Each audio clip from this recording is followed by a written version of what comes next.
Bom dia a todos, bom dia a todas, bom dia para você que está nos assistindo pela TV UFMA no Maranhão e pela Pop TV em Sobradinho e Porto Alegre. Sejam todos muito bem-vindos e bem-vindas aqui ao nosso ICL Mercado Investimentos.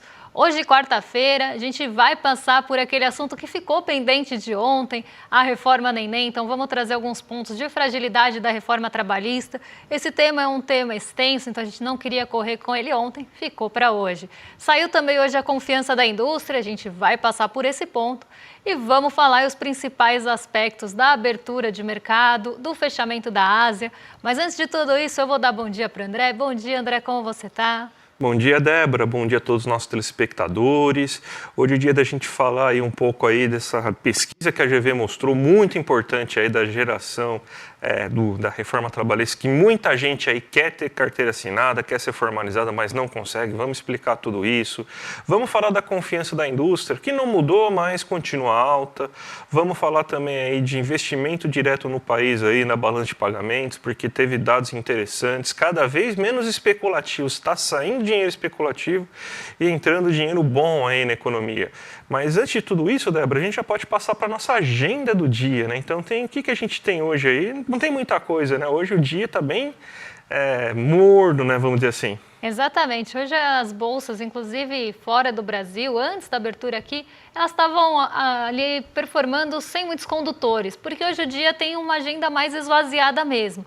A gente teve logo de manhã cedinho, às 2h15, na Índia, o diretor do Fed, o diretor do Banco Central dos Estados Unidos, o Christopher Waller, participando de um festival global de fintechs, mas ele não falou nada, então o encontro obviamente já acabou, e ele não falou nada sobre política monetária, ele falou mesmo sobre fintechs. Então acabou ali decepcionando inclusive o mercado, que queria um posicionamento do Christopher Waller em relação à política monetária, mas ele foi lá para falar de outros assuntos.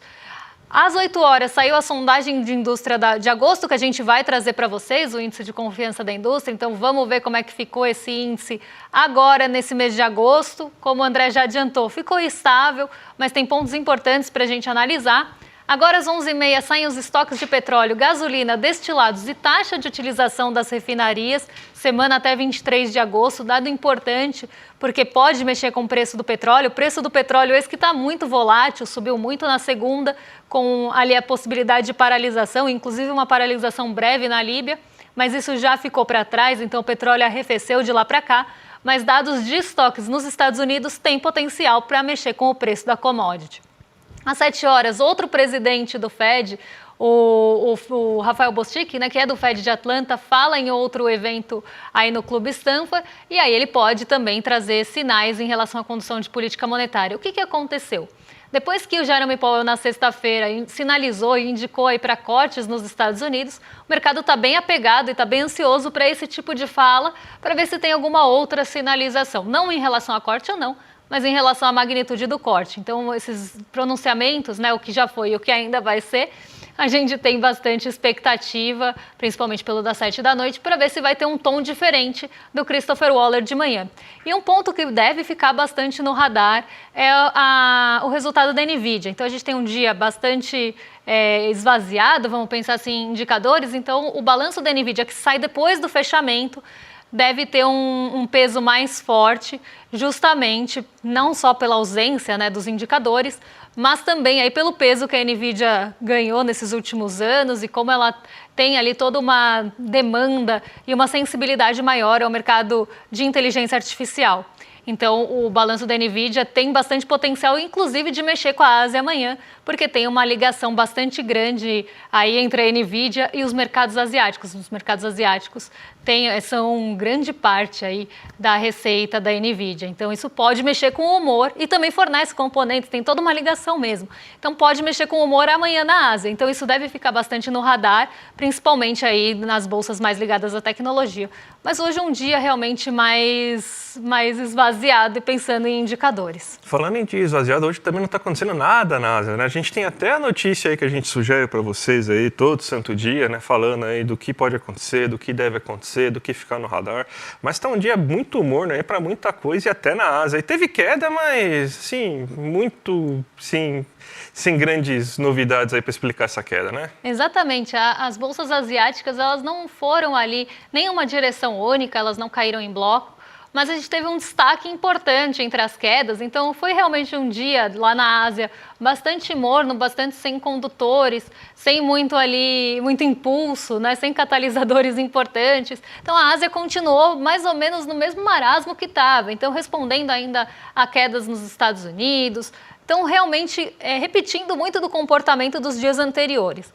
Eu vou colocar aqui o Hang Seng para vocês na tela, porque o Hang Seng ele liderou essas quedas, né, entre as bolsas que caíram. O índice Hang Seng foi o que mais caiu. Então, a gente tem aí uma variação de 1,02% negativa no Hang Seng. Ele teve uma queda bem importante e bem puxada por ações específicas, ativos específicos, que acabaram frustrando aí com seus resultados trimestrais. Então, a gente teve uma ação lá na Bolsa de Hong Kong, que caiu mais de 10,4%, uma empresa aí de tecnologia, e ela acabou puxando o Hang Seng para baixo, justamente aí por ter decepcionado com as suas vendas. Então foi algo bastante local. E pensando na outra ação que caiu, aí foi uma ação da Evergrande, uma das ações, né, dos ativos da Evergrande, porque a Evergrande ela tem ali outros braços, essa seria a dos veículos. Então a parte de veículos da Evergrande também acabou aí trazendo uma queda de mais de 3% e puxou o Hang Seng para baixo. Então as duas ações juntas, né, a da Zanfu e a da Evergrande, acabaram puxando o Hang Seng bem para baixo e acabou fazendo com que ele caísse mais do que as outras bolsas por motivos locais. Então não foi ali incerteza em relação à Ásia dessa vez, não foi nenhum dado chinês que saiu acima ou abaixo do esperado, não teve nenhum grande realmente condutor. As bolsas acabaram reagindo mais a dados locais. E aí eu trouxe o Hang Seng aqui como exemplo só porque ele caiu mais do que o resto e porque ele teve essas duas ações que puxaram muito aí para baixo por decepções com resultados trimestrais. Principalmente aí em relação a prejuízos, a Evergrande revisou os prejuízos para cima, então acredita que vai ter mais prejuízos nesse ano. E a outra empresa, a Zanfu, eu não sei se eu estou falando certo aqui, mas ela acabou tendo essa decepção com as vendas. O número de vendas ali caiu bastante. E aí elas causaram esse estrago no Hang Seng. Mas hoje é um dia realmente bem morno, com as bolsas ali sem realmente grandes movimentos direcionais. Vamos para o Brasilzão aí, que a gente vai falar de matéria que ficou de ontem, mas é muito importante, até o destaque do dia, né? Que o brasileiro, ele quer trabalhar com carteira assinada. 70% dos trabalhadores informais gostariam de ter carteira assinada. Não conseguem por causa da reforma trabalhista, né? Mais uma coisa, a Zena Latif aí falou que as reformas estruturais estão mudando, realmente a vida do brasileiro estão para pior, né? Você montou, inclusive, Débora, um monte aí de gráficos para a gente ilustrar essa situação, né? Exatamente. Eu estive no Em Detalhes, inclusive, na semana passada, e eu falei um pouco sobre o mercado de trabalho e os desafios que a gente tem no mercado de trabalho brasileiro de uma forma geral. E um dos desafios grandes que a gente tem aqui é justamente esse de lidar com a informalidade, de lidar ali com postos de trabalho que sejam criados com qualidade. E muito disso vem da reforma trabalhista, porque a reforma trabalhista ela não só ali precarizou essas relações de trabalho, então trouxe ali um trabalho realmente mais precarizado, teve ali em 2017 também, agora faz 7 anos da reforma trabalhista. Até por isso a gente está vendo esses reflexos. E a Zena Latif tinha razão, né? Estão causando reflexos realmente negativos aí, como eu falei, governo neoliberal é tão bom que só dá efeito quando acaba, mas esse efeito perdurou aí, porque essa reforma ainda está aí em operação, né? E muito dos reflexos dela também. Tem toda a questão também da terceirização, da possibilidade de terceirizar ali a atividade principal, tudo isso trouxe um mercado de trabalho mais precário, mais difícil de você ter uma negociação positiva, mais difícil também da gente ter rendas maiores e muita gente quer sair dessa informalidade. Então a gente trouxe um raio-x dessa informalidade para vocês, desses trabalhadores que querem ter carteira assinada. Então 7 em cada 10, trabalhadores informais gostariam de ter carteira assinada aqui no Brasil. E muito isso vem desse reflexo de toda essa reforma, que nem criou novos empregos como era prometido, né, e nem trouxe ali redução das desigualdades. Pelo contrário, aprofundou essas desigualdades e eu acho que isso está muito em linha também com o que foi falado ontem, ali na aula do professor Bresser. Mas muita gente ouviu lá minha fala que foi recortada Em Detalhes e falou que não tinha dados. Aí eu trouxe o quê? Dados da FGV. Então vamos trazer aí os dados para a gente discutir com vocês. Aqui a gente tem o raio-x mesmo, um painel de como é que esses trabalhadores, né? Como é que estão as condições desses trabalhadores. E a gente vê aqui, a maioria dos informais é o homem negro. Então aqui a gente já vê, né, um recorte por cor, né, da situação, das desigualdades, principalmente do mercado informal. 38% dos informais têm entre 45 e 65 anos e 66% são homens. 54,5% se declaram pretos e pardos. Então aqui a gente vê, né, que a informalidade ela está ali bem presente entre os homens negros, mas as mulheres também, né? A gente não pode esquecer a mulher negra, que também tem ali grande participação no mercado informal. Sempre que saem esses dados, a gente tem essa grande parcela da população nessa informalidade. A insegurança financeira é maior para os trabalhadores. Então, trabalhadores ali autônomos, informais, pensando aí nessa categoria, tem mais insegurança financeira. Enquanto apenas 45 deles conseguem prever a renda para o próximo semestre, esse percentual chega a 67,5% entre funcionários de carteira assinada. Então, poucos, né, menos que a metade dos trabalhadores informais e autônomos aqui do Brasil conseguem prever a renda para o próximo semestre, conseguem saber ali se vão ter renda suficiente ou não. Inclusive, tem um outro estudo aí do nosso portal, um pouco mais antigo, que mostra que vários trabalhadores informais às vezes não conseguem a renda do mês. Então é uma situação bastante aí preocupante em relação à renda também. E aí o terceiro ponto de renda, a renda dos autônomos também varia muito. Então, além de não saber se vai ter uma renda no próximo semestre, a renda, né, o salário pode oscilar muito. O salário de 19,8%, quase 20%, pode oscilar mais de 20% de um mês para o outro. Então, não só a previsibilidade a longo prazo, mas do curto prazo também. Quanto que eu vou ganhar no mês que vem? Pode ser 20% a mais ou menos do que eu ganhei nesse mês. Então, isso traz também a insegurança financeira. Enquanto o mesmo acontece só entre 4,7% entre aqueles que são CLT, porque aí você tem, né, os padrões ali bem especificados, as características bem especificadas, mesmo que ainda haja ali alguns trabalhos que têm uma parte de remuneração variável, isso não acontece na mesma magnitude que acontece entre as pessoas que são autônomas e informais aqui. Então a gente tem esse retrato que é o que explica muito dessa característica dos brasileiros quererem a CLT. Né, não é à toa, eles estão se vendo ali num mercado imprevisível, que eles não sabem se vão ter salário no próximo mês ou não, se eles não sabem que vão ter salário no próximo semestre ou não, e com um recorte bem específico também, se a gente pegar gênero e cor. Então, pessoas ali em situação realmente que a gente tem todo esse machismo e esse também racismo estrutural no Brasil, e isso se reflete no mercado de trabalho. É o que a gente sempre fala aqui, uma coisa não está desvinculada da outra. Embora aqui os homens sejam a maior parte, a gente não pode esquecer mesmo que as mulheres têm uma grande participação também. Uma coisa que me chama muita atenção nesses dados é a idade avançada, eu falo assim porque já é uma pessoa que teoricamente deveria estar com uma carreira profissional mais estruturada, mas de 45 a 65 anos aí, se é a grande maioria das pessoas que estão nessa situação, né? Se a gente for pensar, era para as pessoas mais jovens estar nessa situação de informalidade.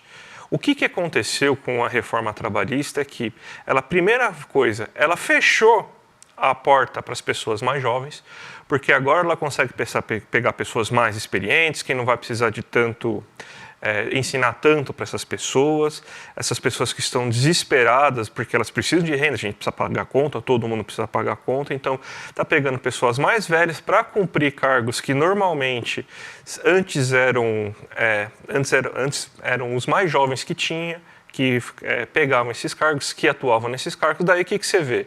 Você vê um desemprego de quase 30% entre as pessoas mais jovens até 18 anos e de mais de 20% entre as pessoas que têm até 24 anos. Então, fechou-se a porta para a juventude, precarizou ainda mais a situação de uma parcela bem específica, né? Não é à toa que são pessoas negras.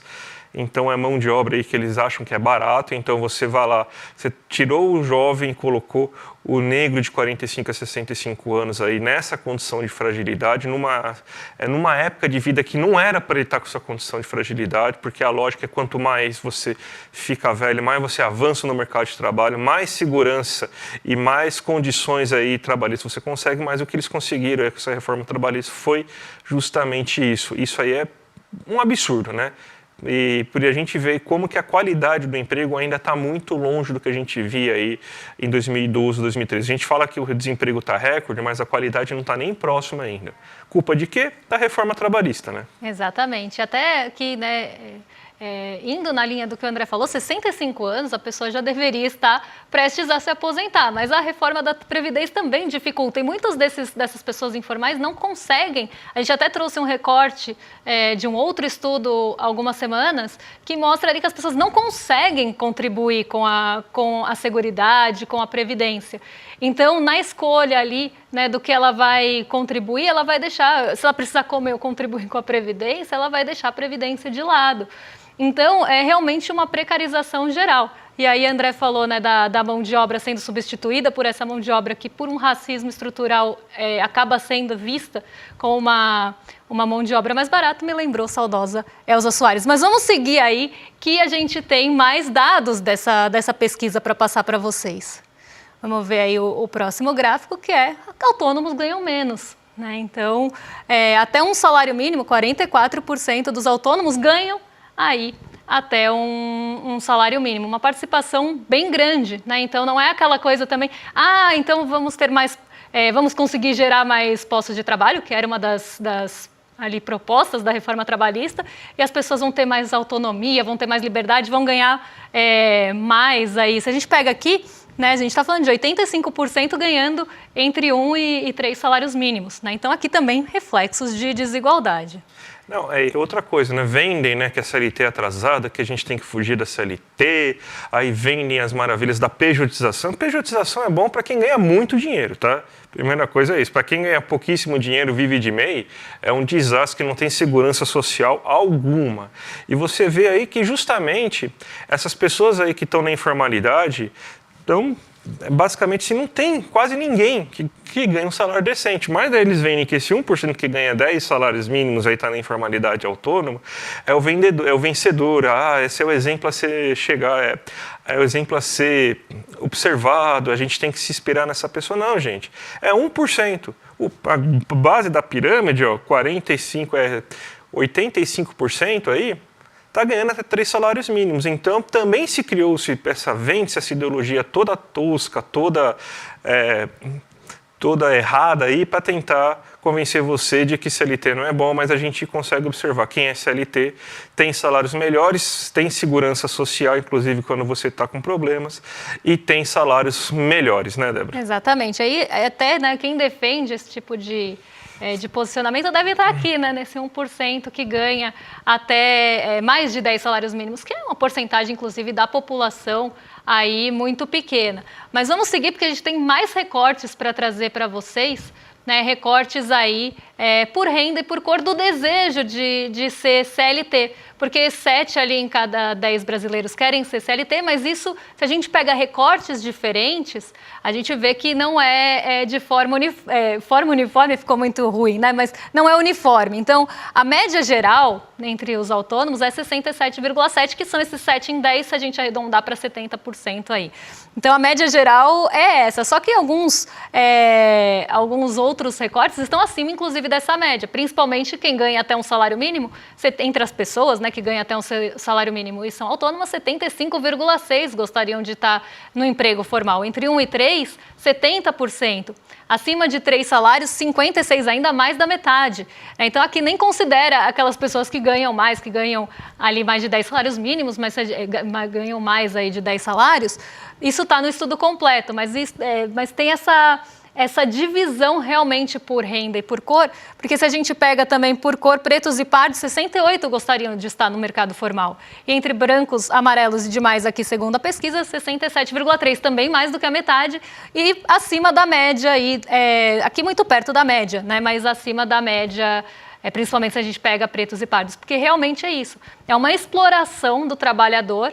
Então, você vai pegar aquela mão de obra de forma mais barata, vai explorar o quanto você consegue, aquele trabalhador, e vai pagar o mínimo para ele ali, se a gente pensar nas pessoas que são contratadas dessa forma, né, ou por terceirização, ou por aí toda essa fragilidade de relação de trabalho. Vamos pensar, por exemplo, em entregadores de aplicativos, motoristas de aplicativos, né, que são autônomos e se veem como fora da classe trabalhadora justamente por isso. Muitos deles não querem que tenha qualquer regulação, porque acham que isso vai atrapalhar a liberdade, mas eles não estão vendo esse retrato completo de onde eles estão. Né? Eles não deixaram de ser trabalhadores, não deixaram de ser proletários aí, né, que precisam do seu trabalho realmente para botar uma comida em casa. E aí, quando a gente vê esse recorte do desejo por ser CLT, aqui fica muito claro quem realmente gostaria de sair dessa situação, quem não está sendo favorecido por ela. Eu acho interessante aqui, se a gente pega o recorte por cor, são porcentagens muito parecidas, então o recado é único. O brasileiro quer ser CLT, então não importa a sua cor, o desejo do brasileiro aí é ser CLT. Quando a gente pega por renda é bem interessante, porque aí a gente vê aí que quem não quer ser CLT, geralmente não quer ser CLT porque está reclamando de imposto. É aquela classe média aí que o GC adora falar, né? Pensa só com o próprio umbigo. Eu pago tanto imposto, não vejo aí, volta nos meus impostos. É aquele cara aí que está reclamando aí de geral, e geralmente esse cara, ele não precisa de tanta seguridade social, não precisa de tanto aparelhamento do Estado aí para conseguir sobreviver, ou seja, não é uma pessoa que depende às vezes da educação pública, da saúde pública, que vai ter seguro de saúde, então consegue juntar uma poupança fora do sistema previdenciário público. Mas para quem está precisando disso, que é acima de 70%, 75% para as pessoas que ganham até um salário mínimo, é óbvio que elas querem CLT, elas precisam de proteção social. Se elas quebram uma perna e elas vão ter que ficar afastadas, elas não vão ganhar dinheiro se elas não tiverem nessa proteção social, se elas não tiverem CLT. Elas não vão poder entrar, por exemplo, a famosa fila do INSS, né? Então vai, porque é depois de 15 dias.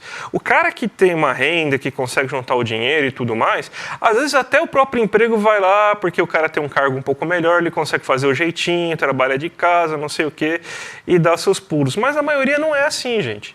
Então você vê aí que quem fala mal de CLT, ou é porque é a classe média aí que não quer pagar imposto, que reclama aí de imposto, ou é o cara que realmente não quer pagar os encargos da CLT aí, que aí realmente é o dono do dinheiro, né? Aí tem o porquê. Mas o André puxou um tópico muito importante aí, até que eu queria fazer uma reflexão e um paralelo com o que a gente falou ontem.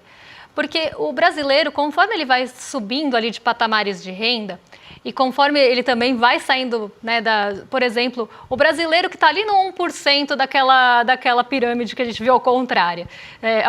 Então, ele está lá no 1% dos que ganham mais de 10 salários mínimos. Então, ele passa a se ver fora da classe trabalhadora. Isso já é um dos propósitos também da reforma trabalhista, é você não deixar ali o trabalhador se ver enquanto classe trabalhadora, porque isso traz ali uma desorganização maior. Mas quando a gente vai para essa classe média aqui brasileira, começa a ter melhores patamares de renda, cada vez mais ele vai se vendo como se ele fosse rico no Brasil. Quando ele não é, ele ainda depende do seu salário para viver. A pessoa que é rica, ela não depende do seu salário para viver. Ela é proletária, ela não tem nada mais do que sua prole. Daí que vem o proletário, ela não detém os meios de produção. Então, se ela ficar sem aquele trabalho, ela não consegue manter os seus patamares atuais de vida, né? Vamos pensar não só de renda, mas de vida. Então, essa classe média, ela acha que ela está muito distante da base da pirâmide aqui, dessa pessoa que ganha até um salário mínimo. Ela acha que ela está muito distante da pessoa que presta um serviço para ela, por exemplo, na casa dela ou alguma coisa assim. Ela começa a se ver porque ela está ali no 1% da população, porque ela está ali numa faixa de renda que poucos brasileiros estão, ela começa a se ver mais perto do rico do que da pessoa que ganha até um salário mínimo, da pessoa que trabalha às vezes para ela começa a ter essa falsa impressão de si mesmo. E aí começa a achar que está mais longe da base do que realmente está, porque na verdade ela faz parte dessa base, ela só não se vê dessa forma, e começa também a defender alguns pontos que não favorecem nem a ela, mas ela acha que sim, porque ela se vê ali como uma elite brasileira e ela não é nada mais do que uma classe média proletária só configurada de outra forma. E isso faz com que tenha menor mobilização dessas pessoas, sim, mas não só isso, que elas comecem a defender esse tipo de posicionamento. Ontem, no nosso recorte, falando sobre a taxação dos super ricos, as pessoas espumaram um monte ali. Muitas defenderam, sim, mas muitas espumaram que isso seria maléfico, que não traria nenhum benefício para o país. E essa pessoa está se enxergando, por isso que a gente brincou ali no recall, pajeiro, pessoas que têm ali o seu carro mais caro, vocês não fazem parte. Não é com vocês que a conversa está direcionada, não é para vocês. Você pode se ver dessa forma, mas não é você. Então, muita gente às vezes, mas eu tenho um supermercadinho, eu tenho um meu negócio, mas você ainda depende dele para viver. E isso faz com que a pessoa tenha essa falsa sensação, e aí eu quis fazer esse paralelo justamente por isso, porque as pessoas acham que é com ela, mas não é. Você está mais perto de um salário mínimo aqui da base da pirâmide do que qualquer elite brasileira, pode ter certeza. Sabe onde a gente viu isso muito bem, Débora? Na aula que a gente teve ontem aí com o Bresser Pereira, o fracasso neoliberal aí. E a gente tem o replay liberado para vocês hoje, gente. Então hoje vai ter replay. Então clica lá aqui, ó, iclmercado.com.br, vá lá e se inscreve aí para você ver o replay dessa aula aí que eu vi, foi imperdível. O Gessé Souza apareceu aí na conversa também, o Eduardo também falou bastante, a parte do Bresser aí sempre imperdível, explicando as nuances aí do mercado do neoliberalismo. Então, gente, valeu muito a pena, então não perca, gente. Aproveita que o replay está liberado e veja novamente. Quem não viu, veja. Quem viu, vê de novo aí que vale muito a pena. Exatamente, vocês pediram e a gente liberou o replay dessa vez. E esse assunto tem tudo a ver com o que a gente estava falando até agora. E agora vocês ficam na sequência aí com o Rolê ICL, com o William De Luca e Guga Noblar. Amanhã a gente volta para trazer os assuntos que ficaram de hoje, outros assuntos também que saem amanhã, saem vários índices de confiança também amanhã. Então um beijão. E até amanhã, pessoal. Até mais, gente. Tchau, tchau. A aula com o professor Bresser Pereira foi histórica. Finalmente as pessoas poderam entender o que é essa história de neoliberalismo e por que ele distribui tanta miséria e injustiça. Mas isso ensinado por um dos maiores professores do nosso tempo, um ex-ministro da Fazenda, uma referência em economia. E ele mostrou uma vivacidade, uma lucidez e uma força de pensamento aos 90 anos que são inspiradoras. Muita gente está pedindo para poder assistir a aula novamente. E muita gente que não assistiu está pedindo para, de qualquer maneira, poder assistir essa aula. Então, a notícia boa é que a gente liberou o replay e ele vai ficar por pouco tempo disponível para você poder assistir. Essa aula inédita, histórica e maravilhosa para entender qual o grande problema que a gente vive e quais alternativas para a gente superar esse modelo. E no final, uma surpresa que a gente preparou para o pessoal que assistiu e que vai ser válida para você também. Um presente que acho que você vai gostar. Boa aula!